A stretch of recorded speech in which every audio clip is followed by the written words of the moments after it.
I hope you are doing abundantly and exceedingly well.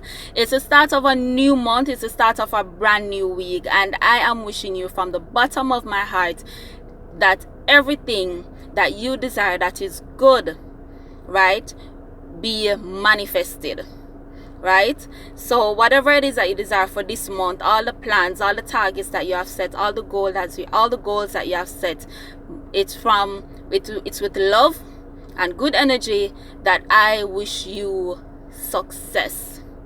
And today's message is, how do you not lose hope during difficult times?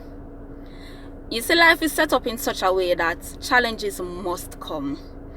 We go through so many things. We go through unemployment, we go through tough seasons, we go through grief, we go through divorce, we go through relationship problems, whether family conflict with friends, and how is it that we can position ourselves to manage all that negativity, to filter it out and not lose faith in ourselves and in our situation, and not lose faith as we seek to strive for our purpose, right?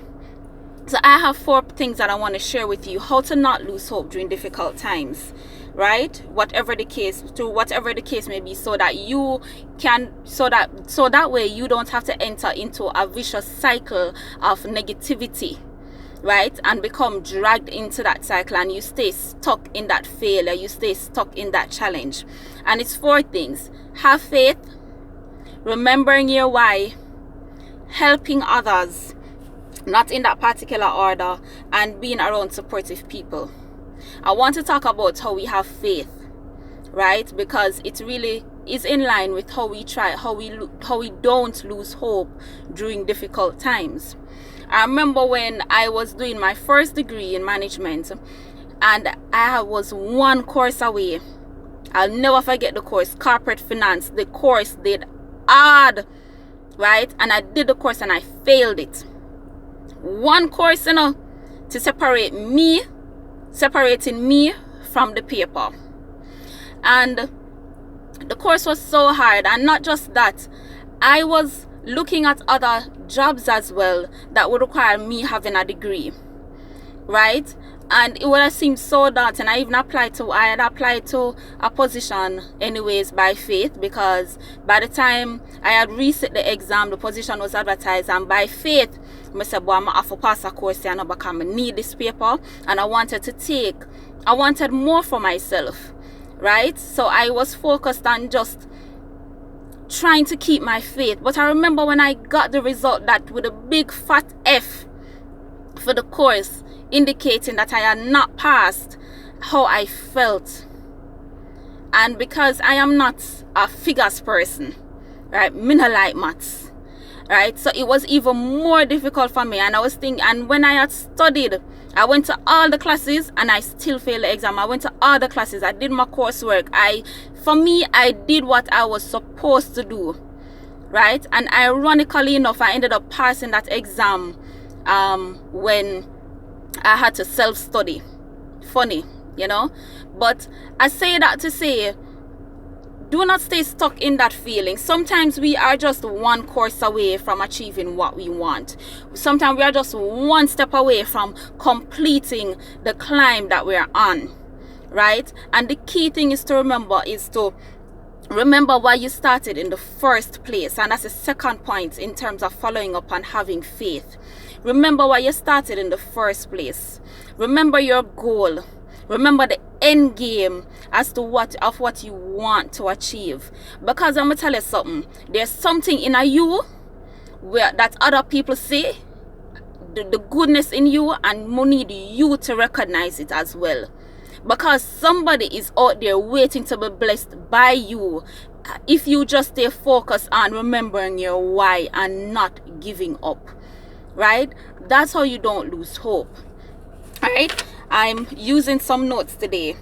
So 2 points in remembering your why. Always have a cause in whatever you do. So remember why you're doing it, and always remember what the cause is.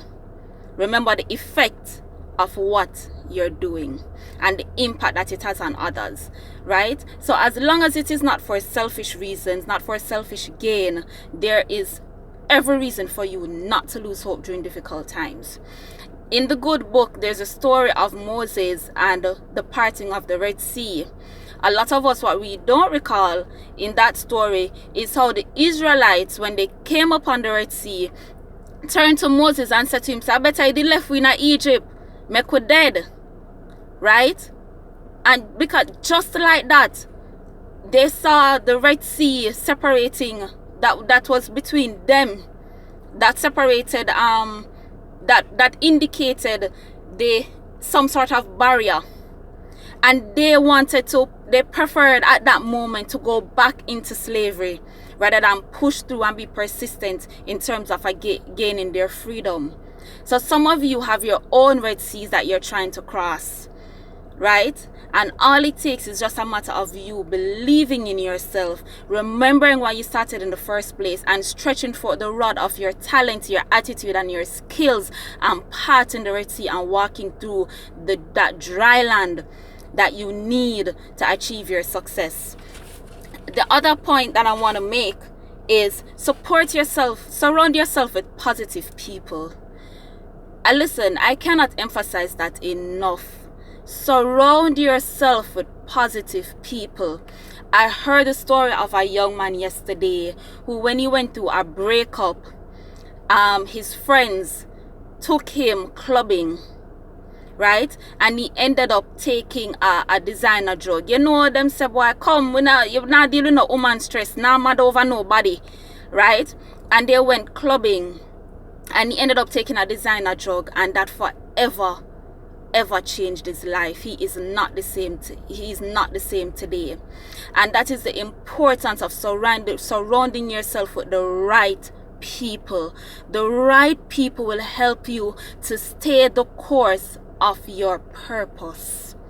Find people that will pray for you and pray with you, and if necessary they will even sit in the silence with you while you mourn and you go through your season. But at the same time, they will also make sure that you are lifted up. Surround yourself with people that will remind you of why you are here on this earth. They will remind you as to why you started what you started at the end of the day, and they will also help you to finish it. So surround yourself with the right people. And when you have regained your faith, when you have realigned yourself and remember what your cause is, and when you have surrounded yourself with the right people, pay it forward. Help somebody else in need. Somebody out there, again, is waiting to be blessed by you.